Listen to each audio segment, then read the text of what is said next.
住我啦。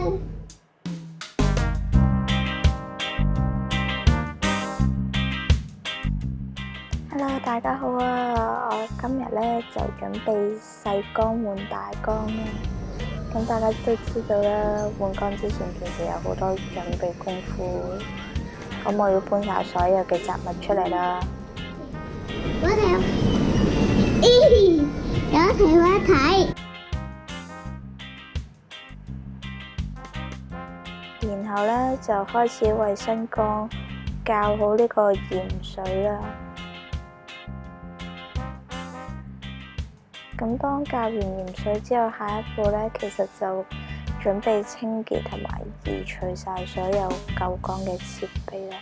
譬如話掹走個水冷啊，掹走個暖管啊，造浪啦，我哋而家清潔緊嘅係。咁其實我哋最想嘅就係可以盡自己能力範圍之內啦，清潔得最乾淨咁樣落新缸嘅。當我哋清潔得咁上下嘅時候，其實而家都可以準備幫佢哋搬屋噶啦。咁我哋撈魚啦，執啲生蠔出嚟啦。咁經歷咗幾個鐘頭嘅辛苦之後，我哋終於新缸都可以落水啦。咁可以擺石落去啦，開始砌景呢個工序啦。但係我哋擺嘅時候，我哋發現原來我哋嘅新缸係唔夠水，要不停去溝鹽水啦，不停去加水。因為以前我哋細缸咧，其實只用到桶半水嘅啫，但係而家咧就要去到5桶水先夠，所以我哋不停咁樣加。咁差唔多水溫滿嘅時候咧，我哋就開始可以放翻啲生物落去啦。咁我哋養咗啲乜嘢咧？2條小丑，1條綠線湖，2隻清潔蝦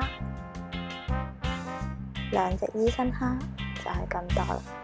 咁因為啲蝦咧，其實而家都仲係好怕醜啊，佢哋都唔係好敢出嚟，要俾多少少時間佢哋適應一下呢個新缸。咁其實佢哋而家都肯開始爬出嚟嘅啦，大家見到。咁當啲生物適應得差唔多嘅時候咧，我哋就擺啲珊瑚落去對溫啦。咁差唔多時間咧，我哋就可以放啲珊瑚落去，咁可以俾佢哋同樣都適應一下呢個新缸。咁同時我哋都可以準備呢個砌景嘅工序。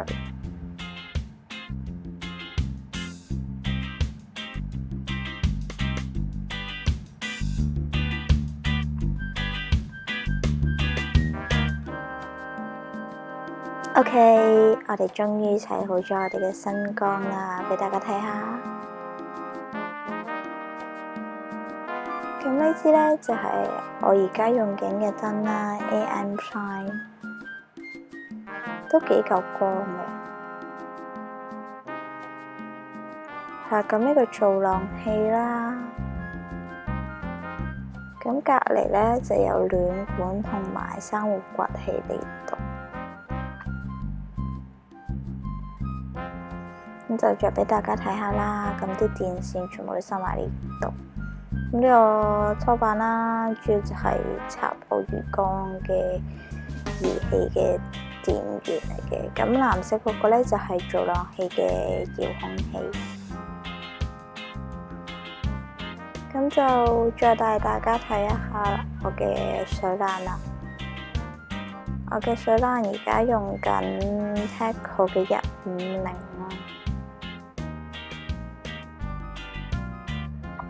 咁俾大家睇下我啲珊瑚啦，有紐扣、草皮、皮革、波波菇、九尾狐、聖誕樹、紅珊瑚啊！呢2條我條魚啊，小明同小新啊。咁我啲珊瑚仲有提子，仲有紅海星、茉莉花。好啦，咁主要其實係想記錄我換新缸嘅分享，咁希望大家鍾意啦〜